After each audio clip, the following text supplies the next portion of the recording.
ನಮಸ್ಕಾರ ಬಂಧುಗಳೇ. ಇವತ್ತು ಯುಗಾದಿ ಪಾಡ್ಯೆ, ಹೊಸ ವರ್ಷ ಪ್ರಾರಂಭ. ಹಿಂದೂಗಳ ಸನಾತನ ಹೊಸ ವರ್ಷ ಯಾವಾಗಂದರೆ ಯುಗಾದಿ. ಯುಗಾದಿ ನೋಡಿ ಹೊಸತನವನ್ನು ತಂದು ಕೊಡುವಂಥದ್ದು. ಸುತ್ತಮುತ್ತಲ ನಾವು ಪರಿಸರವನ್ನು ನೋಡಿದಾಗ ನಮಗೆ ಗುರ್ತಾಗ್ತದೆ. ಮಾವು ಚಿಗುರ್ತದೆ, ಬೇವು ಚಿಗುರ್ತದೆ, ಅಂದರೆ ಹೊಸತನವನ್ನು ತಂದು ಕೊಡುವಂಥದ್ದು. ಯಾವುದು ಹೊಸತನವನ್ನು ತಂದು ಕೊಡ್ತದಲ್ಲ, ಆವಾಗ ನಮಗೆ ಹೊಸ ವರ್ಷ ಅನ್ನೋದು ಗುರ್ತಾಗ್ತದೆ. ನಮ್ಮ ಹಿಂದೂಗಳ ಒಂದು ಹೊಸ ವರ್ಷ ಸ್ಟಾರ್ಟ್ ಆಗೋದು ಯಾವಾಗಪ್ಪ ಅಂತಂದರೆ ಈ ಮಾರ್ಚ್ ಏಪ್ರಿಲ್, ಅಂದರೆ ಹೊಸತನವನ್ನು ತಂದು ಕೊಡುವಂಥದ್ದು. ಈ ಸಂದರ್ಭದಲ್ಲಿ ವಸಂತ ಕಾಲ ಅಂದರೆ ಕೋಗಿಲೆಗಳು ಕೂಗ್ತವೆ. ಯಾಕಂದರೆ ವಸಂತ ಕಾಲ ಅಂತ, ಹೊಸ ವರ್ಷ. ಎಷ್ಟು ಪ್ರಾಣಿಗಳಿಗೂ ಗಿಡ ಪರಿಸರದಲ್ಲಿ ಎಷ್ಟು ಬದಲಾವಣೆಯನ್ನು ನಾವು ಕಾಣ್ತೀವಿ. ಅದಕ್ಕೆ ಈ ಯುಗಾದಿ ಸಂದರ್ಭದಲ್ಲಿ ಒಂದಿಷ್ಟು ನಾವು ಡಿವಿಜಿಯರ್ ಕಗ್ಗಗಳನ್ನು ನೋಡಲಾಗಿನೂ ಗುರ್ತಾಗ್ತದೆ. ಏನಂತಂದರೆ, ಹೊಸತನವೇ ಬಾಳು, ಹೊಸತನವೇ ಬಾಳು, ಹಳಸಿಕೆಯೆಲ್ಲ ಸಾವು ಬಿಡು, ರಸವು ನವನವತೆಯಿಂದ ಅನುದಿನವೂ ಹೊಮ್ಮಿ, ರಸವು ನವತೆಯಿಂದ ಅನುದಿನವೂ ಹೊಮ್ಮಿ, ಹಸನೊಂದು ನಡೆಯಲ್ಲಿ ನುಡಿಯಲ್ಲಿ ನೋಟದಲ್ಲಿ ಪಸರುತ್ತಿರೆ ಬಾಳ್ ಚೆಲುವ ಮಂಕುತಿಮ್ಮ ಅಂತ ಹೇಳ್ತಾರೆ. ಹೊಸತನವೇ ಬಾಳು, ಹಲಸಿಕೆಯೆಲ್ಲ ಸಾವು ಬಿಡು, ರಸವು ನವನವತೆಯಿಂದ ಅನುದಿನವೂ ಹೊಮ್ಮಿ, ಹಸನೊಂದು ನಡೆಯಲ್ಲಿ ನುಡಿಯಲ್ಲಿ ನೋಟದಲ್ಲಿ ಪಸರುತ್ತಿರೆ ಬಾಳ್ ಚೆಲುವ ಮಂಕುತಿಮ್ಮ. ನಮ್ಮ ಹೊಸತನ ಯಾವಾಗ ಸ್ಟಾರ್ಟ್ ಆಗ್ತದೆ ಅಂತಂದರೆ, ಹೊಸತನ ಆಗಿರಬೇಕು. ಈ ಪರಿಸರದಲ್ಲಿ ನೋಡಿ, ನೀವು ಯಾವುದೇ ಒಂದು ಪಕ್ಷಿ ಅದು ಮೊಟ್ಟೆಯನ್ನು ನಾನು ಮರಿ ಹಾಕಬೇಕಂತೇಳಿ ಏನಾದ್ರು ಸಂಕಲ್ಪ ಮಾಡ್ತೀವಿ ಅಂದರೆ ಸಾಕು, ಗೂಡು ಕಟ್ತದೆ. ಹಳೆ ಗೂಡಿನಿಂದ ಒಂದು ಕಡ್ಡಿ ತಗೊಳ್ಳೋದಿಲ್ಲ ಅದು. ನೀವೇನಾದರೂ ಒಂದು ಕಡ್ಡಿ ಅದ್ರ ಮುಂದಿಡ್ರಿ, ನಿನಗೆ ಗೂಡು ಕಟ್ಟಲಿಕ್ಕೆ ಅನುಕೂಲ ಆಗ್ತದೆ ಅಂಥೇಳಿ, ನಿಮ್ಮ ಕಡ್ಡಿ ಮೊದಲು ಮುಟ್ಟುವುದಿಲ್ಲ. ತಾನಾಗಿಯೇ ಎಲ್ಲೆಲ್ಲೋ ಹೋಗಿ ಕಡ್ಡಿಗಳನ್ನು ತೊಗೊಂಬಂದು ಅದನ್ನು ಎಷ್ಟು ಚಂದ ಹೆಣಿತದ, ಹೌದಾ? ಎಷ್ಟು ಚಂದ ಹೆಣಿತದೆ. ಹೆಣೆದು ಗೂಡು ಕಟ್ತದೆ. ಗೂಡು ಕಟ್ಟಿ ಅದರಲ್ಲಿ ಮೊಟ್ಟೆ ಇಡ್ತದೆ.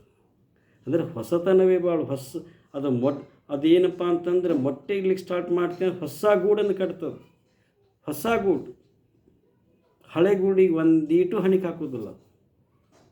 ಆದರೆ ಮನುಷ್ಯ ಮಾತ್ರ ಮುತ್ತಜ್ಜ ಕಟ್ಟಿದ್ದಂಥೇಳಿ ಅಲ್ಲೇ ಕತ್ಕೊಂಡು ಜೋತು ಬೀಳ್ತಾನೆ. ಅದಕ್ಕೆ ನಾವು ಕೂಡ ಹೊಸ ವರ್ಷಕ್ಕೆ ಏನು ಮಾಡಬೇಕಪ್ಪ ಅಂತಂದರೆ, ಹೊಸತನವೇ ಬಾಳು, ಹಳಸಿಕೆಯೆಲ್ಲ ಸಾವು ಬಿಡು. ಹಳಸಿಕೆ ಅಂದರೆ ಹಿಂದಾಗಿದ್ದ ಘಟನೆಯನ್ನು ನಾವು ಬಿಟ್ಟು ಬಿಡಬೇಕು.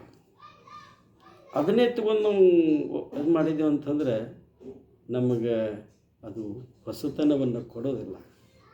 ಆದರೆ ನಮಗೆ ಹೊಸತನ ಸಿಗಬೇಕಾಗಿತ್ತಂತಂದ್ರೆ ನಮ್ಮ ಲಗೇಜ್ಗಳು ಕಡಿಮೆ ಮಾಡ್ಕೋಬೇಕು.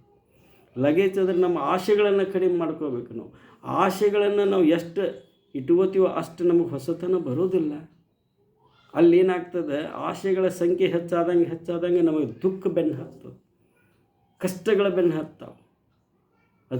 ಅದಕ್ಕೆ ಒಂದು ಹಕ್ಕಿ ನೋಡಿ ನಾವು ಕಲಿಬೇಕಾಗ್ತದೆ.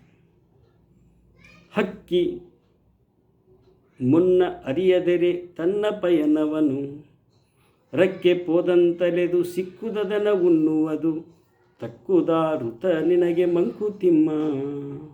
ಹಕ್ಕಿ ಮುನ್ನರಿಯುವುದೇ ತನ್ನ ಪಯಣದ ತೆರನ, ಇಕ್ಕುವರಾರದಕ್ಕೆ ಕರೆದು ತಿರುಪೆಯನು, ರಕ್ಕೆ ಪೋದಂತಲೆದು ಸಿಕ್ಕುದದನ ಉಣ್ಣುವುದು, ತಕ್ಕುದಾರುತ ನಿನಗೆ ಮಂಕುತಿಮ್ಮ.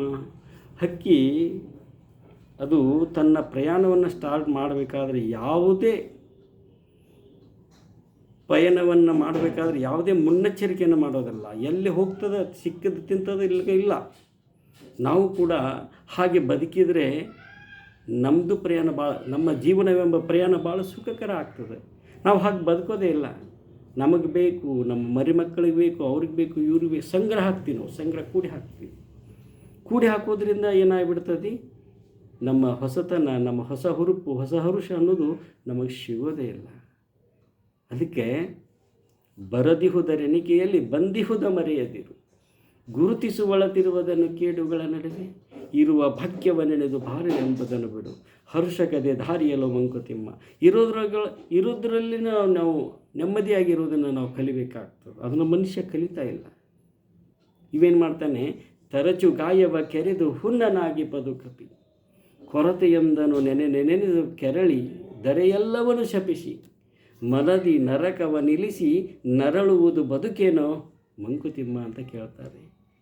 ಅಂದರೆ ಈಗೊಂದು ಕೋತಿ ಉದಾಹರಣೆ ಕೊಡ್ತಾರೆ. ಕೋತಿ ಒಂದು ಸಣ್ಣ ಗಾಯ ಆಗಿರ್ತದೆ, ಅದನ್ನ ಅಷ್ಟಕ್ಕೆ ಬಿಟ್ಟರೆ ಬಿಡ್ತದೆ. ಇದು ಹಂಗೆ ಮಾಡೋದಿಲ್ಲ. ಆ ಕೋತಿಗೆ ಸಣ್ಣದೊಂದು ಕೊರತೆ ಇರ್ತದೆ, ನಮಗೆ ಏನೋ ಒಂದು ಕೊರತೆ ಇರ್ಬೋದು. ಆ ಕೊರತೆಯನ್ನು ನಾವು ಹಗಲೇ ಮೂಲೆ ಕೆರೆದು ಅದನ್ನೇ ನೆನಪಿಸಿಕೊಂಡು ಮನಸ್ಸನ್ನು ನರಕ ಮಾಡಿಕೊಂಡು ನಾವು ಜೀವನವನ್ನು ಕಳಿತೀವಲ್ಲ. ಆ ರೀತಿ ಯಾಕಪ್ಪ ಜೀವನ ಕಳಿತೀಯ ನೀನು? ಅದಕ್ಕೆ ಆ ರೀತಿ ಬೇಡ. ಹೊಸತನವೇ ಬಾಳು, ಹಳಸಿಕೆಯೆಲ್ಲ ಸಾವು ಬಿಡು, ರಸವು ನವನವತೆಯಿಂದ ಅನುದಿನವೂ ಹೊಮ್ಮಿ ಹಸನೊಂದು. ಯಾವುದೇ ಒಂದು ಐಡಿಯಾಲಿಟಿ, ಯಾವುದೇ ಒಂದು ಆದರ್ಶವನ್ನು ನಾವು ರೂಢಿಸ್ಕೋಬೇಕು. ಅದು ನಮ್ಮ ನಡೆಯಲ್ಲಿ, ನುಡಿಯಲ್ಲಿ, ನೋಟದಲ್ಲಿ ಅದು ಯಾವತ್ತಿಗೂ ಪಸರಿಸ್ತಾ ಇರಬೇಕು. ಆವಾಗ ನಮ್ಮ ಬಾಳು ಚೆನ್ನಾಗಿರ್ತದೆ ಅನ್ನುವಂಥ ಮಾತನ್ನು ಹೇಳಿ ಇಲ್ಲಿಗೆ ಈ ಕಗ್ಗವನ್ನು ನಾನು ಮುಗಿಸ್ತಾ ಇದ್ದೇನೆ. ತುಂಬ ಧನ್ಯವಾದಗಳು. ಮುಂದಿನ ಯುಗಾದಿಗೆ ಮತ್ತೆ ನಾವು ಸಿಗೋಣ.